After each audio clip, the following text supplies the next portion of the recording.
Baik, Assalamualaikum warahmatullahi wabarakatuh. Saya Muhammad Sabrin Bayu dengan NIM 1912040019.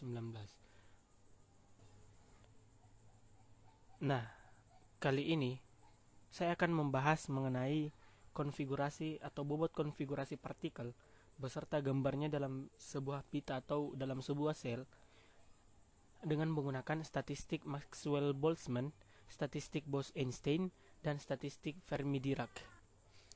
Kita mengambil soal ya. Sebuah assembly klasik terdiri atas dua sistem, di mana N1 sama dengan 2 partikel dan M2 sama dengan 1 partikel.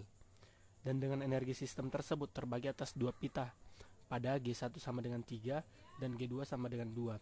Tentukan semua kemungkinan konfigurasi yang mungkin terjadi beserta penggambaran dalam pita energinya menggunakan statistik Maxwell-Boltzmann, statistik Bose-Einstein, dan statistik Fermi-Dirac. Nah, yang pertama kita menggunakan statistik Maxwell-Boltzmann. Nah, kita misalkan sistem tersebut ya atau molekul ya. Jadi ada dua sistem di mana N1 sama dengan 2 partikel dan N2 sama dengan 1 partikel. Dan G1-nya sama dengan 3 dan G2-nya sama dengan 2. Nah, di statistik ini sifatnya itu identik namun dia dapat dibedakan, makanya kita misalkan sebagai X, Y, dan Z. Nah, X, Y itu kita coba pada pita pertama ya, dan Z kita cobakan pada pita kedua. Nah, N sama dengan 2 partikel dengan G nya sama dengan 3 sel. Setelah kita susun, kita akan memperoleh terdapat 9 bobot konfigurasi atau 9 cara untuk menentukan konfigurasinya. Nah, kemudian untuk di N1 partikel, G1-nya sama dengan 2 sel, kita mendapatkan 2 cara. Nah, kemudian kita tukar N1 ke 3 sel, N2 ke 2 sel. Nah, di N1 1 partikel di G1 sama dengan 3 sel, terdapat 3 cara yang telah kita bisa lihat dari tabel atau kotak-kotak yang telah dimasukkan nilainya. Kemudian pada N2 partikel dan G1 2 sel, kita mendapatkan 4 cara. Bisa dilihat gambarnya pada tampilan yang ada pada di layar Anda. Nah, kemudian kita jumlahkan keseluruhan, maka kita akan memperoleh 18 cara.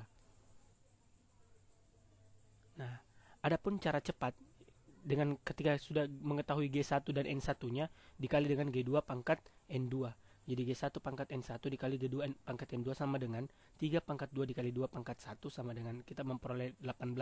Jadi ini diperoleh 18 untuk satu kemungkinan, yaitu X, Y, dan Z. Nah, bagaimana dengan YZX dan XYZ? Jadi kita sisa kalikan 2 ya, karena dia hanya 3, kedua-duanya ada 3 partikel, jadi otomatis sama dengan cara sebelumnya. Nah, kita memperoleh 36 cara untuk YZX dan ZXZY. Nah, kemudian kita jumlahkan 18 ditambah 36 sama dengan 54 cara. Atau ada cara lain, yaitu sisa kita kalikan 3 18 cara tersebut karena sama konfigurasi yang akan dilakukan. Nah, dengan kalau kita menggunakan persamaan, maka W sama dengan N faktorial per N1 faktorial dikali N2 faktorial dikali G1 pangkat N1 dikali G2 pangkat N2. Nah, kemudian kita substitusikan nilainya, maka diperoleh juga 54 cara. Selanjutnya kita masuk pada Bose-Einstein. Nah, di mana pada Bose-Einstein sifat dari partikel ini dia identik namun dia sudah tidak bisa dibedakan lagi. Nah, partikelnya dia berisi boson ya. Nah, jadi kita misalkan partikelnya itu X. Jadi semuanya X, mulai dari N1-nya 2 partikel dan N2-nya 1 partikel, itu kita misalkan semua adalah X. Karena dia tidak bisa dibedakan antara partikel satu dan partikel lainnya walaupun dia identik. Nah, ketika N1 sama dengan 2 partikel, G1-nya sama dengan 3 sel, maka kita peroleh terdapat 6 cara. Kemudian ketika N1-nya 1 partikel dan G1-nya 3 sel, G1-nya 2 sel, maksud saya 2 sel di situ ya, maka kita memperoleh 2 cara. Nah, kemudian kita tukar lagi. Karena itu terdapat kemungkinan ya, jadi dia bisa ditempatkan di mana saja. Kemudian N1-nya 1 partikel, G1-nya 3 sel, kita peroleh 3 cara. N1-nya N2-nya 2 partikel, G1-nya atau G2-nya 2 sel, maka kita memperoleh 3 cara. Dengan keseluruhan ini kita kalikan, maka kita akan memperoleh 108 cara.